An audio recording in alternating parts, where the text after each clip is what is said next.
Ano nangyari sa inyo ni Kim kagabi? Bigla na lang kayo nawala. Thank you, Ikaw ma'am. naman, hindi mo sinasabi sa akin kung ano nangyari sa inyo ni Tato. Ay naku, hindi ko na kailangan i-explain sa'yo yun, no? Matanda ka na, alam mo na yun. Ma'am! Ang bilis mo talaga. Ang tinik mo rin, no? Kayo na agad. Anong kami? Hindi kami, no? Tsaka hindi kami compatible nun. Naku, intindihin mo na lang ako kasi alam mo naman na gusto ko lang makagatid doon sa ka-blind date ko. Masyado akong seryoso at ito naman si Kim eh. Parang wala nang chance magtino. Negative. Pero kayo ni Jenny ha, positive.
Sige na.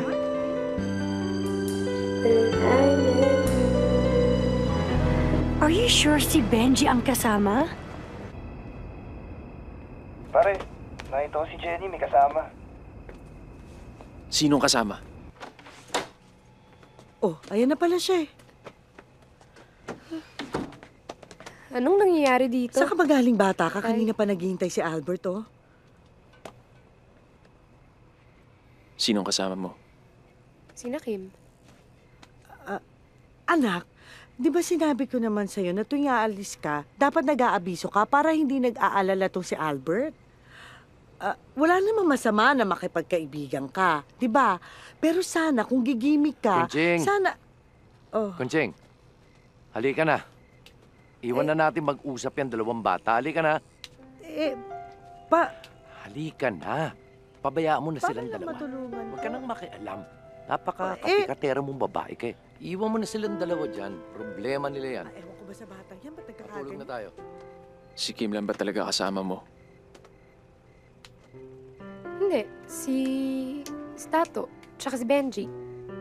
Si Benji. Bakit di mo sa akin sinasabi na nagkikita pala kayo ni Benji? Nirereto kasi namin yung kaibigan niyang si Tato kay Kim. Dapat bang malaman mo lahat ng schedule ko? Ganon? Jenny, boyfriend mo ako. Karapatan kong malaman kung saan ka pumupunta. Bakit, Jenny? May tinatago ka ba? Wala.